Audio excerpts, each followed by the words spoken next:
بسم اللہ الرحمن الرحیم۔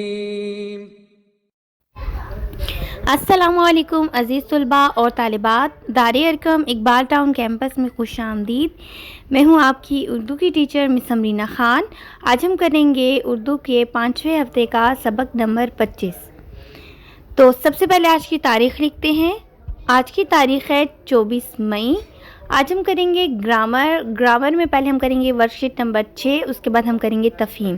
تو ورک شیٹ نمبر 6 ہے، ورک بک صفحہ نمبر 49 اور 50 پہ ہے، اور گرامر کی تفہیم ہے ورک بک صفحہ نمبر 51 اور 52 پہ۔ تو سب سے پہلے ہم کرتے ہیں ورک شیٹ نمبر 6 جو کہ ہے ورک بک صفحہ نمبر 49 پہ۔ سب سے پہلے آج کا دن لکھیں سوموار، تاریخ لکھیں 24 مئی۔ ورک شیٹ نمبر 6، دیے گئے جملے اس طرح بدل کر لکھیں کہ مفہوم الٹ ہو جائے۔ مطلب جو جملہ لکھا ہوا ہے اس کو ہم نے بدل کر ایسے لکھنا ہے کہ الٹ ہو جائے وہ جملہ، اس کا جو مطلب ہے وہ الٹ مطلب ہو جائے اس کا مطلب۔ جیسے کہ ہے بیرون ملک جانے والی پروازیں وقت پر جا رہی ہیں، تو اس کا ہم کریں گے اندرون ملک۔ بیرون ملک کی جگہ ہم کریں گے اندرونی ملک، جانے والی کی جگہ ہم کر دیتے ہیں آنے والی، وقت پر کے ہم کر دیتے ہیں تاخیر پر آ رہی ہیں۔ تو اس کا ہم لکھیں گے اندرون ملک آنے والی پروازیں تاخیر سے آ رہی ہیں۔ اس کے بعد ہم کریں گے دوسرا ہے درختوں پر سبز پتے بہار کی آمد کا پیغام دے رہے ہیں۔ درختوں پر سبز پتے کی بجائے ہم کر دیتے ہیں زرد پتے، بہار کا الٹ ہے خزاں تو ہم خزاں کر دیتے ہیں۔ درختوں پر زرد پتے خزاں کی آمد کا پیغام دے رہے ہیں۔ نمبر 3 ہے لہجے میں مٹھاس ہونے سے کئی کام سنور جاتے ہیں۔ تو مٹھاس کا الٹ ہے کڑواہٹ، اور سنور جانے کا الٹ ہوتا ہے بگڑ جانا۔ تو اس کو ہم لکھتے ہیں کہ لہجے میں کڑواہٹ ہونے سے کئی کام بگڑ جاتے ہیں۔ نمبر 4، ماں باپ کی بات ماننے سے زندگی آسان ہو جاتی ہے۔ تو اس کا ہم کریں گے ماں باپ کی بات نہ ماننے سے زندگی مشکل ہو جاتی ہے۔ نمبر 5، دھوپ میں پودوں کو پانی کی زیادہ مقدار چاہیے۔ اس کا ہم لکھیں گے چھاؤں میں پودوں کو پانی کی کم مقدار چاہیے۔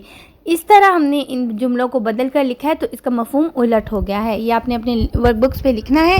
اگلا ہم دیکھتے ہیں کہ کیا ہے۔ اگلا ہے کہ مندرجہ ذیل جملوں میں دیے گئے انگریزی اعداد کو الفاظ میں لکھیں۔ بیٹا سب وہی لکھنے ہیں لیکن جہاں پہ انگریزی عدد لکھا ہے اس کو، انگریزی اعداد ہیں ان کو ہم نے الفاظ میں لکھنا ہے۔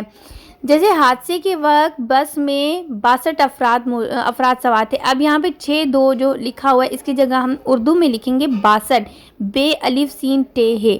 حادثے کے وقت 62 افراد سوار تھے۔ اگلا ہے میں نے 50 روپے کی مٹر اور 70 روپے کے ٹماٹر خریدے۔ تو اس کو 50 کو ہم لکھتے ہیں پے چے الف سین 50، اور 77 کو سین تے تے رے 77 روپے۔ اس طرح آپ نے اردو الفاظ میں لکھنا ہے۔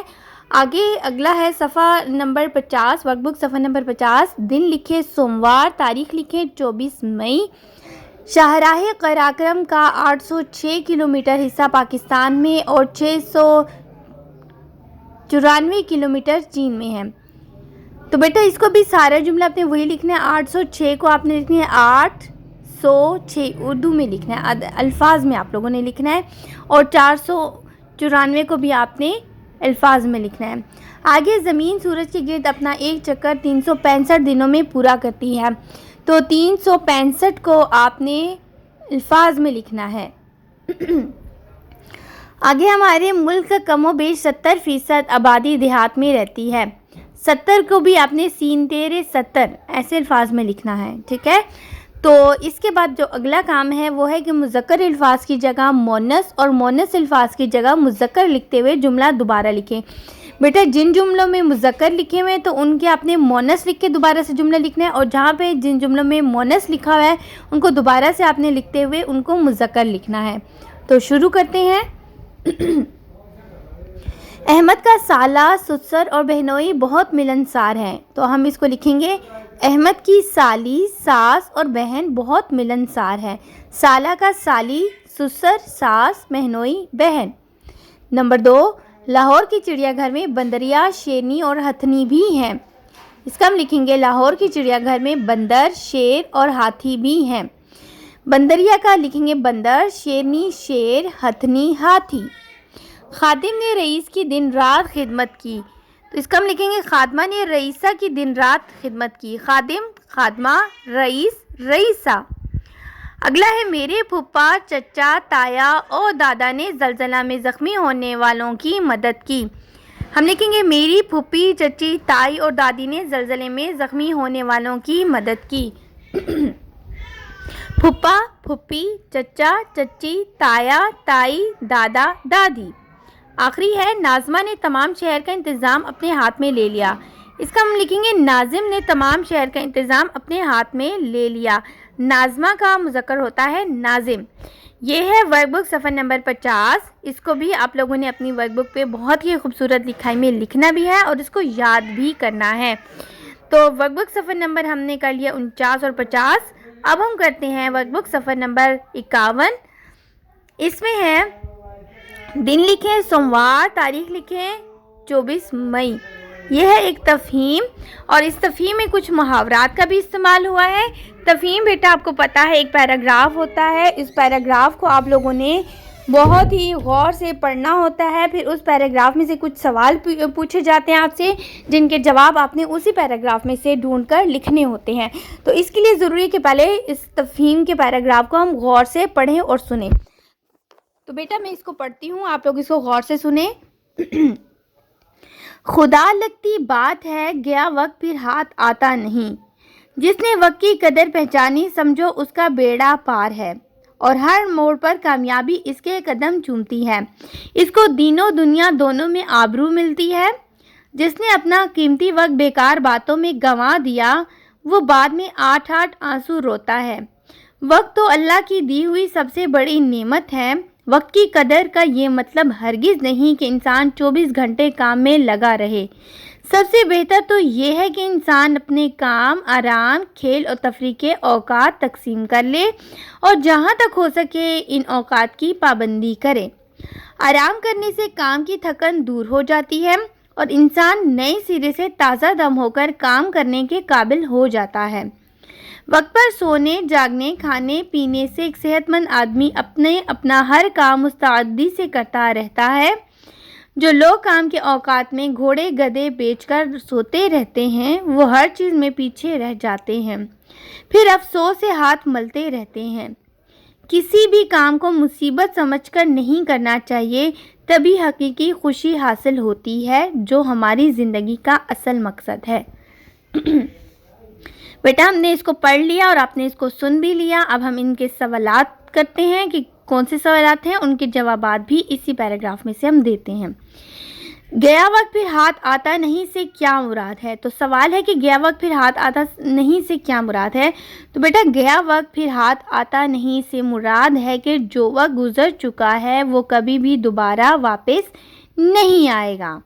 اگلا سوال ہے کہ آپ نے اس تفہیم سے کیا سیکھا؟ تو بیٹا ہم نے اس تفہیم سے یہ سیکھا کہ ہمیشہ وقت کی قدر کرنی چاہیے اور ہر کام وقت پر کرنا چاہیے۔ اب ہم کریں گے ورک بک صفحہ نمبر 52۔ دن لکھے سوموار، تاریخ لکھے 24 مئی۔ کام کے دوران آرام کیوں ضروری ہے؟ تو اس کا جواب ہے کیونکہ ایسا کرنے سے کام کی تھکن دور ہو جاتی ہے اور انسان نئے سرے سے تازہ دم ہو جاتا ہے۔ آخری سوال ہے وقت کی قدر کیسے کی جا سکتی ہے؟ وقت کی قدر اس طرح کی جا سکتی ہے کہ انسان اپنے کام، آرام، کھیل اور تفریح کے اوقات تقسیم کرے اور پھر ان اوقات کی پابندی کرے۔ تفہیم میں دیے گئے خط کشیدہ محاورات کو ان کے معنی سے ملائیں۔ خط کشیدہ مطلب جن کے نیچے لائن لگی ہوتی ہے ان کو کہا جاتا ہے خط کشیدہ محاورات کو ان کے معنی سے ملائیں۔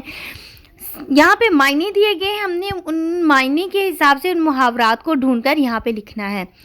تو پہلا جو انہوں نے لکھا ہے وہ ہے بہت رونا۔ تو بہت رونے کے لیے استعمال کیا جاتا ہے محاورہ آٹھ آٹھ آنسو رونا۔ پھر ہے ایک معنی عزت ملنا۔ عزت ملنے کے لیے ہم محاورہ کہتے ہیں آبرو ملنا۔ معنی ہے بے خبر سونا، تو اس کا محاورہ ہوگا گھوڑے گدھے بیچ کر سونا۔ معنی ہے افسوس کرنا، محاورہ ہوگا ہاتھ ملنا۔ معنی ہے سچی بات، محاورہ ہے خدا لگتی بات۔ معنی ہے مشکل آسان ہونا، محاورہ ہے بیڑا پار ہونا۔